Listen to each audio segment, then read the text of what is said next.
Happy Halloween! Well, almost. I'm gonna read to you 3 stories. 3 scary stories that I found in the young teen readers section of the library. What they'll do in there, I'll never know. Let's begin now. The Grave Digger by J.B. Stamper. One night, in the middle of a terrible storm, a bolt of lightning struck the big house where a very rich old woman lived. It was the worst streak of lightning that anyone had ever seen, followed by the loudest clap of thunder that anyone had ever heard. And the next morning, the servants found the old woman sitting straight up in bed, her eyes wide open in fright. She was dead. It frightened the servants to see her 2 dead eyes staring at them in terror. They tried to close the lids of the eyes, but each time they tried, the eyes would open back up and stare right through them. Soon, the old woman's relatives arrived and started to prepare for the funeral. They bought the woman the best coffin made. They had her grave dug on the highest spot in the cemetery. And they chose the most beautiful dress for her to be buried in. The undertaker was given strict instructions to shut her eyes for the funeral, but try as he might, he couldn't get the 2 dead eyes to stay shut. Finally, the old woman's cousin had an idea. He found 2 gold coins in the woman's room. Gently, he shut her eyelids, then laid a coin over each eye. The weight of the heavy gold coins kept the 2 dead eyes shut. The family thought the woman looked rather strange, with 2 gold coins lying on her face, looking like round, yellow eyes. But they all agreed that it was better that they didn't have to look at her real eyes, staring at them as they closed the lid to the coffin. The funeral service was carried out and the coffin carried to the graveyard. After the family left the graveyard, the undertaker turned the coffin over to the grave digger to do his job. The grave digger had heard about the 2 gold coins that were holding the dead woman's eyes shut. As soon as he was left alone in the graveyard, a wave of curiosity swept over him. What did those coins look like? Were they really as thick and heavy as he had heard they were? The grave digger crawled down into the grave and then peeked up over the top to make sure that no one was watching him. Then he stooped down, brushed off the small amount of dirt that had been thrown on top of the coffin, pried open the coffin lid, and lifted it off. As he looked down on the old woman's face, a ray of sunlight flashed off the 2 gold coins, almost blinding him. The grave digger staggered back and then gazed down in amazement at the heavy gold circles shining on the woman's face. He decided they must be worth a fortune in their weight of gold alone. Quickly, he calculated all the things he could buy with that gold: a yacht, a bowling alley on a yacht, a yogurt factory. He could be a rich man. Almost automatically, his hands reached out for the 2 gold coins. He plucked both of them off the woman's face at the same time, feeling their cool, heavy weight in his hands. But the moment he lifted up the coins, the woman's eyelids flew open and her 2 dead eyes stared up into the grave digger's face. A stab of fear struck deep into his heart. Those two dead eyes seemed to be accusing him. They stared and stared and stared at him, never flickering, never blinking. The gravedigger couldn't stand to look at the eyes any longer. He slammed shut the coffin lid and pushed the 2 gold coins down into his jacket pocket. Then, like a madman, he began to shovel dirt all over the coffin until it was buried deep under the ground. Only when he was finished did he stop to take out the gold coins from his pocket and admire them. As soon as the gravedigger got home, he hid the gold coins in an old metal box that he kept under his bed for special occasions. All the time, while he was taking the coins out of his pocket and putting them in that box, he felt as though someone was watching him. But he knew it was just his imagination. No one had been in the cemetery when he took the coins, and he lived all alone in his little house deep in the woods conveniently. That night, another storm came up, just like the one that scared the old woman to death. The wind howled through the trees around the gravedigger's house and shook the wooden walls. The gravedigger huddled under the blankets of his bed, shivering with the cold. Then he heard a strange sound that made him shake even harder. It was a rattle of metal beneath his bed. Clink, clink, clinkety clink. The gravedigger sat straight up in bed, his eyes staring into the darkness in front of him. What was that noise? He strained his ears to hear. Clink, clink, clinkety clink. The sound was coming from beneath his bed. There was only one thing that it could be. The 2 gold coins from the woman's eyes were rattling in the metal box where he had hidden them. Clink, clink, clinkety clink. The gravedigger slowly lay back down in his bed and shut his eyes. It must be the wind making the metal box shake, he decided. But then he heard a sound on the wind, a sound like a low, moaning voice. Who took my gold coins? The gravedigger sat bolt upright in his bed again. The coins were shaking and rattling beneath him, and the spooky voice was coming closer and closer through the night. Who took my gold coins? The gravedigger pulled the blankets around him tighter and started to shake as hard as the coins in the metal box. Suddenly, the front door blew open and a gust of wind rushed through the house and ripped the blankets right off the gravedigger. He huddled against the head of his bed and stared at the open doorway. Then he saw them, the 2 dead eyes. They were coming toward him through the dark. They seemed to be burning with anger and evil. The gravedigger tried to shrink into his bed so the eyes couldn't find him. But then the gold coins started to rattle even louder in the metal box beneath him.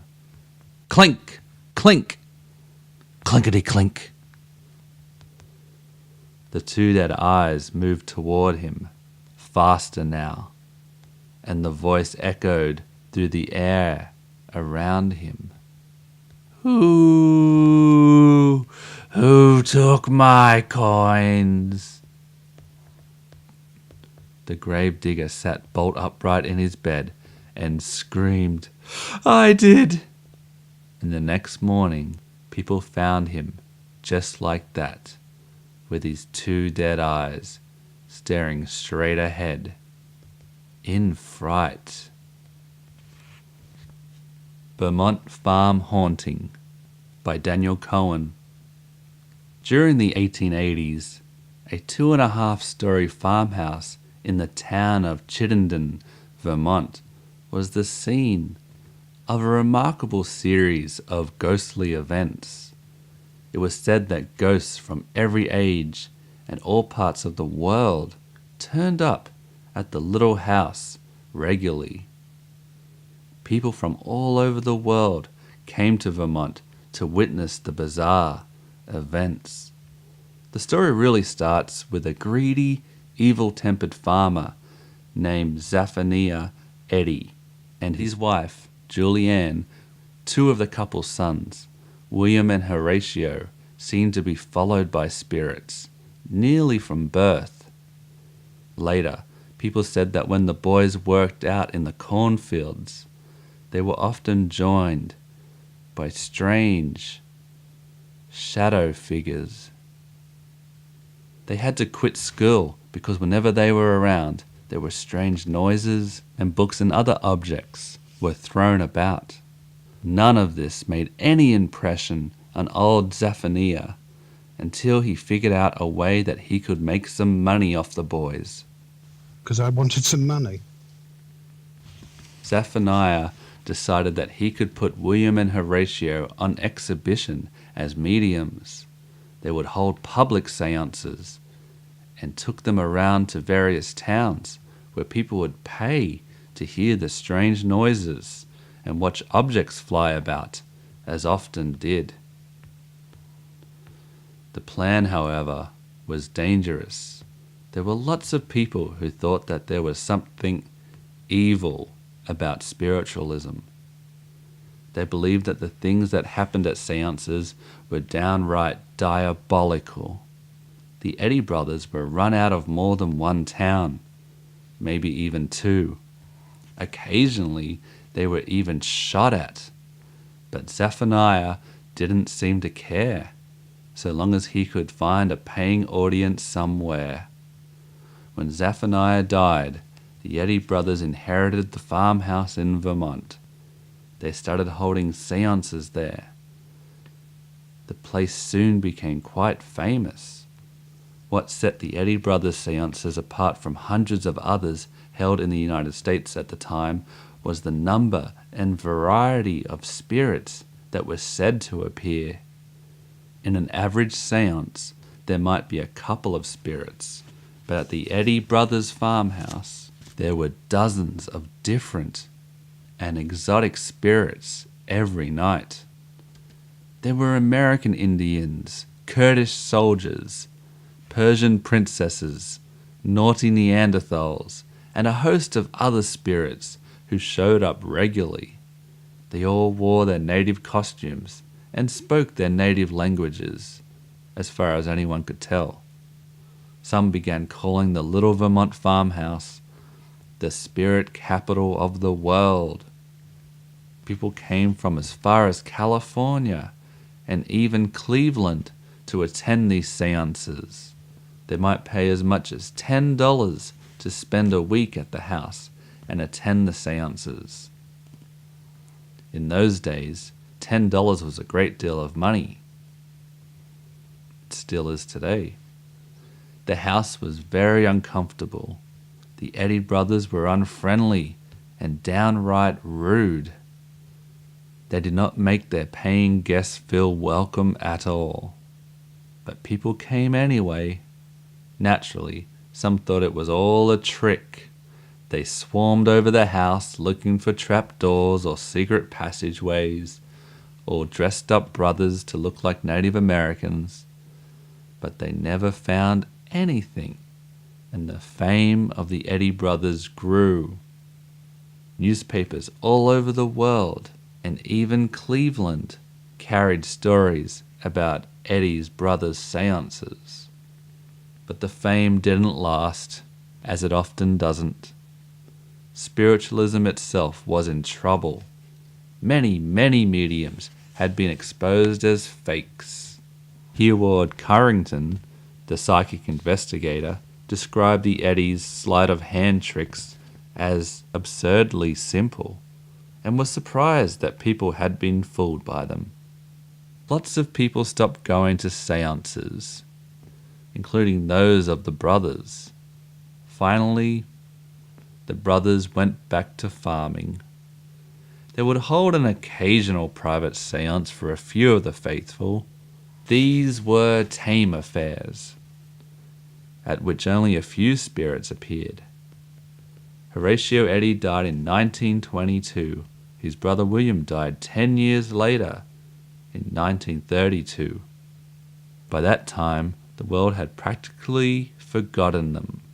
Their neighbours, who had never liked them very much anyway, insisted it had all been a hoax. They said that the different spirits were just Horatio and William dressed up in costumes, speaking in gibberish. So you never can tell. Dagon by H.P. Lovecraft. I am writing this under an appreciable mental strain, since by tonight I shall be no more.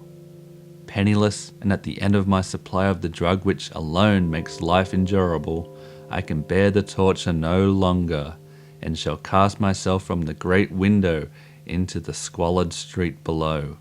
Do not think from my slavery to morphine that I am a weakling or a degenerate. When you have read these hastily scrawled pages, you may guess, though never fully realize, why it is that I must have forgetfulness or death. It was in one of the most open and least frequented parts of the broad Pacific that the packet of which I was supercargo fell a victim to the German sea raider. The Great War was then at its very beginning, and the ocean forces of the Hun had not completely sunk to their later degradation, so that our vessel was made a legitimate prize, whilst we of her crew were treated with all the fairness and consideration due us as naval prisoners. So liberal indeed was the discipline of our captors that 5 days after we were taken, I managed to escape alone in a small boat with water and provisions for a good length of time. When I finally found myself adrift and free, I had but little idea of my surroundings. Never a competent navigator, I could only guess vaguely by the sun and stars that I was somewhat south of the equator. Of the longitude, I knew nothing, and no island or coastline was in sight. The weather kept fair, and for uncounted days I drifted aimlessly beneath the scorching sun, waiting either for some passing ship or to be cast on the shores of some habitable land. But neither ship nor land appeared, and I began to despair in my solitude upon the heaving vastness of unbroken blue. The change happened while I slept. Its details I shall never know, for my slumber, though troubled and dream-infested, was continuous. When at last I awaked, it was to discover myself half sucked into a slimy expanse of hellish black mire, and extended about me in monstrous undulations as far as I could see, and in which my boat lay grounded some distance away.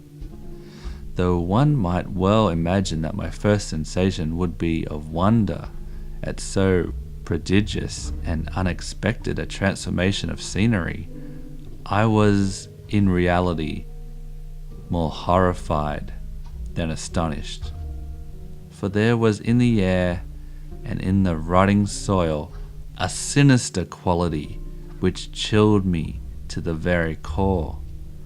The region was putrid with the carcasses of decaying fish and of other less describable things which I saw protruding from the nasty mud of the unending plain. Perhaps I should not hope to convey in mere words the unutterable hideousness that can dwell in absolute silence and barren immensity. There was nothing within hearing and nothing in sight save a vast reach of black slime. Yet the very completeness of the stillness and the homogeneity of the landscape oppressed me with a nauseating fear. The sun was blazing down from a sky which seemed to me almost black in its cloudless cruelty, as though reflecting the inky marsh beneath my feet. As I crawled into the stranded boat, I realized that only one theory could explain my position. Through some unprecedented volcanic upheaval, a portion of the ocean floor must have been thrown to the surface, exposing regions which for innumerable millions of years had lain hidden under unfathomable watery depths. So great was the extent of the new land which had risen beneath me that I could not detect the faintest noise of the surging ocean, strain my ears as I might. Nor were there any seafowl or prey upon the dead things. For several hours I sat thinking or brooding in the boat, which lay upon its side and afforded a slight shade as the sun moved across the heavens. As the day progressed, the ground lost some of its stickiness and seemed to dry sufficiently for traveling purposes in a short time. That night I slept but little, and the next day I made for myself a pack containing food and water preparatory to an overland journey in search of the vanished sea and possible rescue. On the third morning, I found the soil dry enough to walk upon with ease. The odor of the fish was maddening, but I was too much concerned with graver things to mind so slight an evil, and set out boldly for an unknown goal. All day I forged steadily westward, guided by a faraway hummock which rose higher than any other elevation on the rolling desert.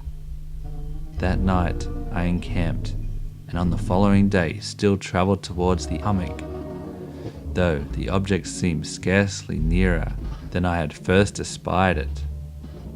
By the fourth evening I attained the base of the mound, which turned out to be much higher than it had appeared from a distance.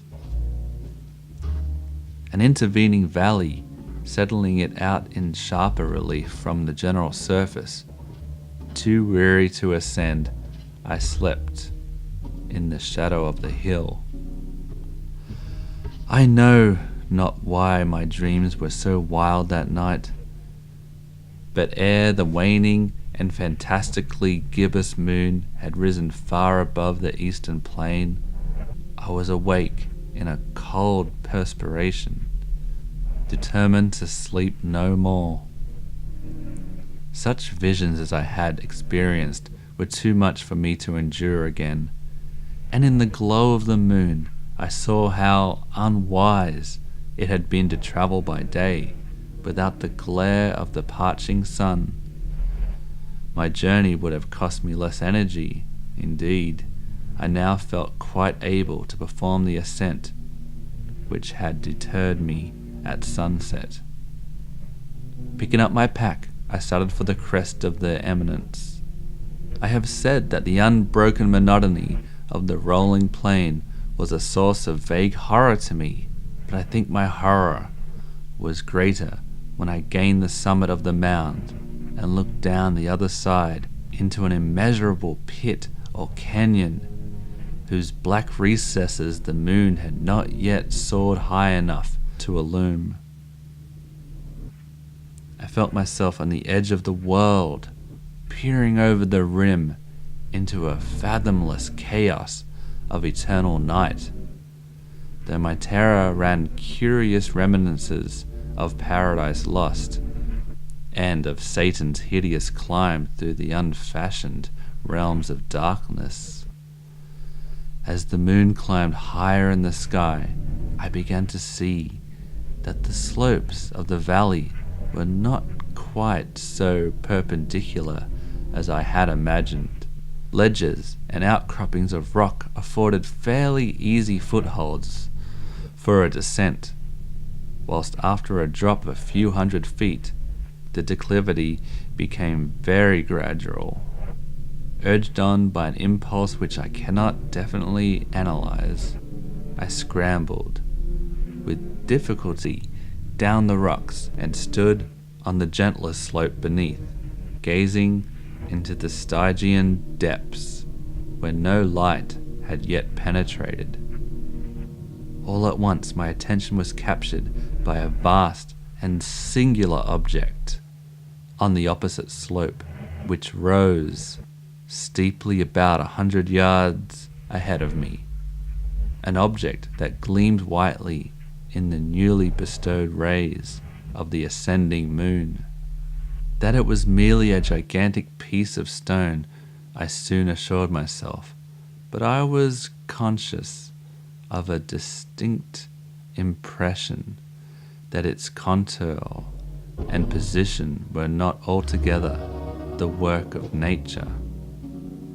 A closer scrutiny filled me with sensations I cannot express, for despite its enormous magnitude and its position in the abyss which had yawned at the bottom of the sea since the world was young, I perceived beyond a doubt that the strange object was a well-shaped monolith whose massive bulk had known the workmanship and perhaps the worship of living and thinking creatures. Dazed and frightened, yet not without a certain thrill of the scientist's or archaeologist's delight, I examined my surroundings more closely. The moon, now near the zenith, shone weirdly and vividly above the towering steeps that heamed to the chasm, and revealed the fact that a far-flung body of water flowed at the bottom, winding out of sight in both directions, and almost lapping my feet as I stood on the slope. Across the chasm, the wavelets washed the base of the cyclopean monolith, on whose surface I could now trace both inscriptions and crude sculptures. The writing was in a system of hieroglyphics unknown to me, and unlike anything I had ever seen in books, consisting for the most part of conventionalized aquatic symbols such as fishes, eels, octopi, crustaceans, mollusks, whales, and the like. Several creatures obviously represented marine things which are unknown to the modern world, but whose decomposing forms I had observed on the ocean-risen plain. It was the pictorial carving, however, that did most to hold me spellbound. Plainly visible across the intervening water on account of their enormous size were an array of bas-reliefs, whose subjects would have excited the envy of a Dor. I think that these things were supposed to depict men, at least a certain sort of men, though the creatures were shown disporting like fishes in the waters of some marine grotto, or paying homage at some monolithic shrine, which appeared to be under the waves as well. Of their faces and forms I dare not speak in detail, for the mere remembrance makes me grow faint. Grotesque beyond the imagination of a Poe or a Boer, they were damnably human in general outline, despite webbed hands and feet, shockingly wide and flabby lips, glassy, bulging eyes, and other features less pleasant to recall. Curiously enough, they They seemed to have been chiseled badly out of proportion with their scenic background, for one of the creatures was shewn in the act of killing a whale, represented as but little larger than himself. I remarked, as I say, their grotesqueness and strange size, but in a moment decided that they were merely the imaginary gods of some primitive fishing or seafaring tribe, some tribe whose last descendant had perished eras before the first ancestor of the Piltdown or Neanderthal man was born. Awestruck at this unexpected glimpse into the past beyond the conception of the most daring anthropologist, I stood musing whilst the moon cast queer reflections on the silent channel before me. Then, suddenly, I saw it. With only a slight churning to mark its rise to the surface, the thing slid into view above the dark waters. Vast, Polyphemus-like, and loathsome, it darted like a stupendous monster of nightmares to the monolith, about which it flung its gigantic scaly arms, while it bowed its hideous head and gave vent to certain measured sounds. I think I went mad then. Of my frantic ascent of the sloping cliff, and of my delirious journey back to the stranded boat, I remember little. I believe I sang a great deal, and laughed oddly when I was unable to sing. I have indistinct recollections of a great storm some time after I reached the boat. At any rate, I know that I heard peals of thunder and other tones which nature utters only in her wildest moods. When I came out of the shadows, I was in a San Francisco hospital, brought thither by the captain of the American ship which had picked up my boat in mid-ocean. In my delirium, I had said much, but found that my words had been given scant attention. Of any land upheaval in the Pacific, my rescuers knew nothing, nor did I deem it necessary to insist upon a thing which I knew they could not believe. Once I sought out a celebrated ethnologist and amused him with peculiar questions regarding the ancient Philistine legend of Dagon, the fish god. But soon, perceiving that he was hopelessly conventional, I did not press my inquiries. It is at night, especially when the moon is gibbous and waning, that I see the thing. I tried morphine, but the drug has given only transient surcease and has drawn me into its clutches as a hopeless slave. So now I am to end it all, having written a full account for the information or the contemporaneous amusement of my fellow men. Often I ask myself if it could not all have been a pure phantasm, a mere freak or fever, as I lay sun-stricken and raving in the open boat after my escape from the German men of war. This I ask myself. But ever does there come before me a hideously vivid vision in reply. I cannot think of the deep sea without shuddering at the nameless things that may, at this very moment, be crawling and floundering on its slimy bed, worshipping their ancient stone idols and carving their own detestable likeness on submarine obelisks or water-soaked granite. I dream of a day when they may rise above the billows to drag down in their reeking talons the remnants of puny, war-exhausted mankind, of a day when the land shall sink and the dark ocean floor shall ascend amidst universal pandemonium.